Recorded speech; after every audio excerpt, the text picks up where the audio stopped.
खुलुमबाय नोंथांमोनखौ गिबियावनो गासैखौबो बड' जोबनो समाव बरना लाग्रोनाय जाबाय लोगोफोर नोंथांमोननि थाखाय मोनसे गोजोनथाव रादाब ओंखारना फैदों जोंहा सेन्ट्रेल गभर्नमेन्टनिफ्राय 13,000 साख्रिनि भेकेन्सिनि थाखाय रिक्रुटमेन्ट ओंखारना फैदों दै दा बेनिखायनो आं बे भिडिअखौ लाबोनाय जादों आसा खालामो नोंथांमोना गासैबो बे भिडिअखौ जोबजासिम नायलांगोन होननानै लोगोफोर नोंथांमोना सोरबाफोर चेनेलाव गोदानै फैदोंबा चेनेलखौ जाहाथे साबस्क्राइब खालामना लायो बेबायदिनो नोंथांमोना साख्रिनि आपडेटखौ बे बड' जबनि गेजेरजों मोननो हाबाय थागोन दानिया आं नोंथांमोननो खोन्थाहरनो सानदों जोंहा बबे डिपार्टमेन्टनिफ्राय रिक्रुटमेन्ट ओंखारना फैदों साख्रियाथ' जोंहा बे सेन्ट्रेल गभर्नमेन्टनि साख्रि दै साख्रिया जोंहा केन्द्रीय विद्यालय संगठन बिनिफ्राय जोंहा रिक्रुटमेन्ट ओंखारना फैदों बेखौ नोंथांमोना गोसोआव लाबानो जाबाय जायखौ जोङो सर्ट फर्मआव KVS होननानैबो मिथिनाय जायो दा बेहाय आं गिबियाव नोंथांमोननो मोनसे खोथाखौ बुंहरनो सानदों दै जोंहा बे केन्द्रीय विद्यालय संगठन बिनिफ्राय जोंहा गोबां साख्रिनि नामनि थाखाय रिक्रुटमेन्ट ओंखारना फैदों दायो आङो नोंथांमोना गिबियावनो प्राइमारि टिचारनि भेकेन्सिनि बागै आं एसे खोन्थाहरग्रोनोसै नोंथांमोना नायनो हागोन जोंहा प्राइमारि टिचारनि थाखाय रिक्रुटमेन्ट ओंखारना फैदों साख्रिनि भेकेन्सिया बेसेबां दङनो आनरिजार्भनि थाखाय बेखौ माने रिजार्भेसनाव राननानै होखादों आरो नोंथांमोना नायनो हागोन टटेल साख्रिनि भेकेन्सिया बेहाय 6,414 दङ जोंहा टटेल साख्रिनि भेकेन्सिया नाथायबा जोंहा ST नि थाखाय रिजार्भेसन दङ 481 नाथायबा नोंथांमोनाथ' मिथिखागौ जों ST फ्राबो आनरिजार्भआव फैनो हायो आनरिजार्भआव जोंहा साख्रिनि भेकेन्सिया बेसेबां दङ 2,599 जोंहा साख्रिनि भेकेन्सि दङ दा बे जोंहा साख्रिनि भेकेन्सि जोबोद मोजां होननानै दोनदों आरो माने एसे बुरजायैनो दङ जोंहा साख्रिनि भेकेन्सिया दानिया फैदो जोंहा मेन खोथायानो जाहैबाय एलिजिबिलिटि क्राइटेरिया जोंनि फरायनाया बेसेबां जानांगोन आरो सेलारिया बेसेबां मोननो हागोन बेफोरखौ आं नोंथांमोननो दायो खोन्थाहरनो सानदों नोंथांमोना नायनो हागोन सेलारिखौ पे मेट्रिक्स लेभेल 6 नि जोहै नोंथांमोना सेलारिखौ मोननो हागोननो 35,400 निफ्राय जागायजेनगोन दे नोंथांमोननि सेलारिया मास मोनसेयाव बिनिफ्राय 1,12,400 सिम नोंथांमोननि सेलारिया मास मोनसेयाव जाहैगोननो बैसोखौ बेहाय होनना बुंखादों दे नोंथांमोननि बैसोआ बांसिनानो 30 बोसोरनिसिमा एप्लाइ खालामनो हागोन बेखौ बेहाय खोन्थादों दे माने उपार एज लिमिटखौल' बे होनानै दोनदों नाथायबा मोनसे खोथा जोंहा SC ST नोंथांमोननि थाखाय माबानि एजनि रिलेक्सेसन होनाय दङ 5 इयार्सनि उपार एज लिमिट दे बियो अब्ला जोङो जायफोर SC ST नोंथांमोना 35 बोसोरनिसिमा एप्लाइ खालामनो हायो नोङो हिन्जावसायानो जा हौवासायानो जा दा बेहाय नोंथांमोना मिथिनो हाबाय बैसोनि बेलायाव सेलारिनि बेलायाव दायो आं नोंथांमोननो खोन्थाहरनो सानदों जोंहा फरायनाया बेसेबां जानांगोन हायार सेकेन्डारि पास जानाय जानांगोन दै नाथायबा मोनसे खोथाखौ गोसोआव लाबानो जाबाय एटलिस्ट 50% मार्क्सआ थानाय जानांगोन हायार सेकेन्डारियाव जुदि नोंथांमोना बे साख्रिखौ एप्लाइ खालामनो सानदोंबा बिनिफ्राय नोंथांमोननियाव बोसोरनैनि डिप्ल'मा थानाय जानांगोन एलिमेन्टारि इडुकेसनाव अब्ला एप्लाइ खालामनो हागोन नङाबा आरो बे अपसनेलबो होनाय दङ नोंथांमोना नायनो हागोन हायार सेकेन्डारि पास जानाय जानांगोन 50 मार्क्सआ थाथारनांगोन हायार सेकेन्डारियाव बिनिफ्राय बोसोरब्रैनि जुदि बेचलर अफ एलिमेन्टारि इडुकेसन दङबा नोंथांमोना बे साख्रिनि थाखाय एप्लाइ खालामनो हागोन आरो बे अपसनेल दंबावो हायार सेकेन्डारि पास जानाय जानांगोन 50% मार्कआ थाथारनांगोन 2 इयार्सनि जुदि डिप्ल'मा दङबा इडुकेसन स्पेशेल इडुकेसनाव अब्लाबो नोंथांमोना एप्लाइ खालामनो हागोन आरो बेजों लोगोसे आरो मोनसे अपसन होनाय दंबावो नायनो हागोन ग्रेजुवेसन पास जानाय जानांगोन एटलिस्ट 50% मार्क्स थानांगोन नाथायबा बेचलर अफ इडुकेसन बे थानाय जानांगोन बेखौ बेहाय खोन्थादों दे नोंथांमोना बेहाय माखासेखौ बेहाय फरायनानै नायनो हागोन बेहाय माखासे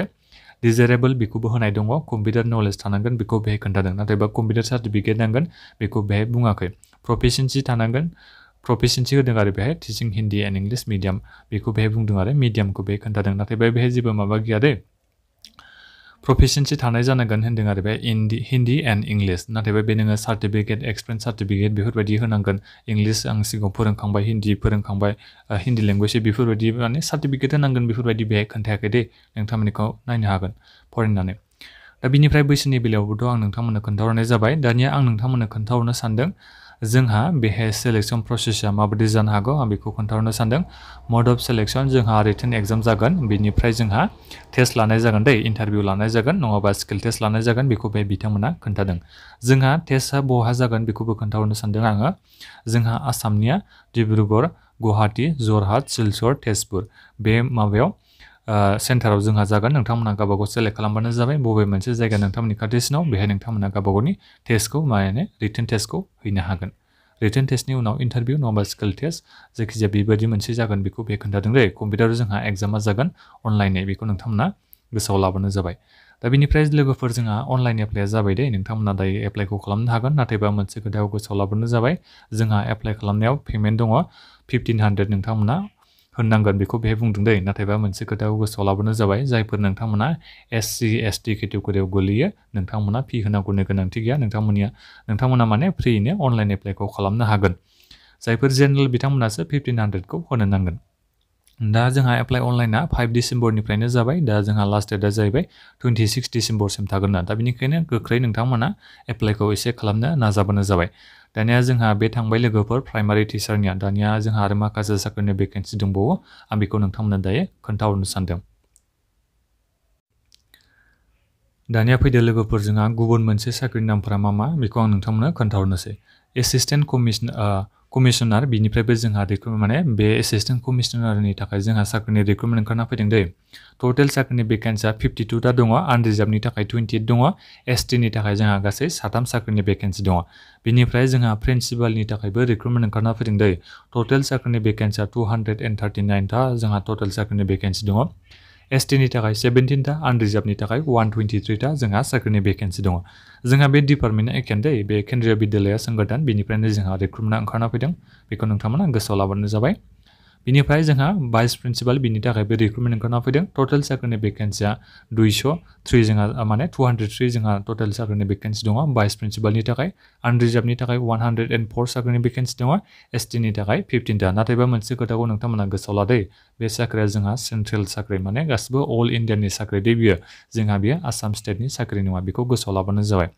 पोस्ट ग्रेजुएट टिचार बिनि थाखायबो जोंहा रिक्रुटमेन्ट ओंखारना फैदों टटेल साख्रिनि भेकेन्सिया बेसेबां दं आं बेखौल' नोंथांमोननो खोन्थाहरनोसै दे मा साबजेक्टनि थाखाय जोंहा माबाया रिक्रुटमेन्टआ फैदों बे पोस्ट ग्रेजुएट टिचारनि थाखाय बेखौ बेहाय लिरनानै होदों बेखौ नोंथांमोना फरायनानै नायबानो जाबाय बेफोरखौ आं नोंथांमोननिसिम फारि फारि मोनफा मोनफा बुंलांबाय थायोबा भिडिअ गोबाव जागोन दा बेनिखायनो नोंथांमोना बेखौ उनाव फरायनानै नायफैबानो जाबाय टटेल साख्रिनि भेकेन्सिया जोंहा 1409 जोंहा साख्रिनि भेकेन्सि दङ बेखौ गोसोआव लाबानो जाबाय ट्रेन ग्रेजुएट टिचार बिनि थाखायबो जोंहा रिक्रुटमेन्ट ओंखारना फैदों नाथायबा साबजेक्टखौ नोंथांमोना नायबानो जाबाय गावबागाव बबे साबजेक्ट लादों नोंथांमोना बेखौ नायनानै एप्लाइखौ खालामबानो जाबाय टटेल साख्रिनि भेकेन्सिया 3176 जोंहा साख्रिनि भेकेन्सि दं बेखौनो जोंहा माखासे रिजार्भेसनाव रानदों बेखौ गोसोआव ला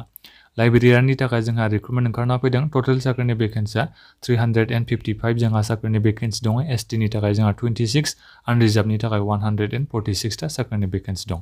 प्राइमारि टिचार मिउजिक बिनि थाखायबो जोंहा रिक्रुटमेन्ट ओंखारना फैदों टटेल साख्रिनि भेकेन्सिया 303 जोंहा साख्रिनि भेकेन्सि दं आनरिजार्भनि थाखाय 124 एसटिनि थाखाय जोंहा 22 जोंहा साख्रिनि भेकेन्सि दङ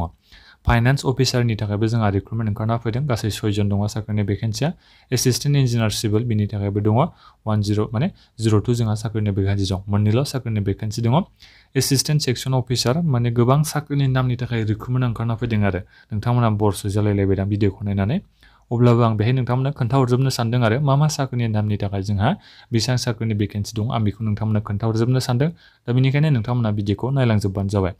टटेल साख्रिनि भेकेन्सि दङ जोंहा एसिस्टेन्ट सेक्सन अफिसारनि थाखाय 156 एसटिनि थाखाय 11 जन दङ आनरिजार्भनि थाखाय 65 टा हिन्दी ट्रेन्सलेटर बिनि थाखाय टटेल 11 साख्रिनि भेकेन्सि दङ सिनियर सेक्रेटारियेट एसिस्टेन्ट बिनि थाखाय टटेल साख्रिनि भेकेन्सिया 322 जोंहा साख्रिनि भेकेन्सि दं जुनियर सेक्रेटारि एसिस्टेन्ट बिनि थाखाय जोंहा टटेल 702 साख्रिनि भेकेन्सि दङ जोंहा एसटिनि थाखाय 52 टा रिजार्भेसन दङ आनरिजार्भआव 286 साख्रिनि भेकेन्सि स्टेनोग्राफार ग्रेड 2 बिनि थाखाय जोंहा रिक्रुटमेन्ट फैदों टटेल साख्रिनि भेकेन्सिया जोंहा बेहाय 54 टा दङ दै दा बेहाय आं नोंथांमोननो लोगोफोर खोन्थाहरजोबनाय जाबायनो मा साख्रिनि दामनि थाखाय बेसेबां साख्रिनि रिक्रुटमेन्ट फैदों आं बेखौ नोंथांमोननो खोन्थाहरजोबबाय दानिया लोगोफोर नोंथांमोना मोनसे खामानिखौ मावदो भिडिअनि डिसक्रिपसनाव आं बे एडभार्टाइजमेन्टखौ नोंथांमोननो होनानै दोनदों बेखौ नोंथांमोना डाउनलड खालामनानै माने गावनो एसे नायफैबानो जाबाय बबे साख्रिनि नामनि थाखाय खैथा साख्रिनि भेकेन्सि दङ रिजार्भेसनाव जों एसटिनि थाखाय खैथा साख्रिनि भेकेन्सिया टटेल पस्टआ बेसेबां रिजार्भेसनाव दङ बेखौ नोंथांमोना एसे गावनो नायफैबानो जाबाय बिनिफ्राय क्वालिफिकेसनखौबो नोंथांमोना बेखौ नायफैदो दै बेहाय एसे मोजाङै होना दोनखादों एसे गोबाव जागोन बे भिडिअआ बिनिखायनो आं बेखौ नोंथांमोननिसिम खोन्थाहरला दा बे नोंथांमोना गासिबो माने गावनो बेखौ एसे एडभार्टाइजमेन्टखौ डाउनलड खालामनानै फरायनाया बेसेबां जानांगौ बेफोरखौ एसे मोजाङै नोंथांमोना नायफैनाया एसे गाहाम जासिगोन आं भिडिअनि डिसक्रिपसनाव नोंथांमोननो बे एडभार्टाइजमेन्टखौ होनानै दोनदों दा बेखिनियानो लोगोफोर एप्लाइ अनलाइन लिंकखौ नोंथांमोना भिडिअनि डिसक्रिपसनाव मोननो हागोन आरो एडभार्टाइजमेन्ट लिंकखौथ' आं भिडिअनि डिसक्रिपसनाव होनानै दोनखादों नोंथांमोना गासिबो डाउनलड खालामनानै नायबानो जाबाय माबाफोर सोंनांगौ दङबा लोगोफोर नोंथांमोना बे साख्रिनि बागै भिडिअनि कमेन्ट बक्सआव कमेन्ट खालामनो हागोन दा बेखिनियानोमोन बे भिडिअखौ लोगोफोरनो शेयार खालामबानो जाबाय आरो बेबायदिनो साख्रिनि आपडेटखौ मोननो थाखाय चेनेलखौ साबस्क्राइब खालामनानै लाबानो जाबाय गोजोन्थों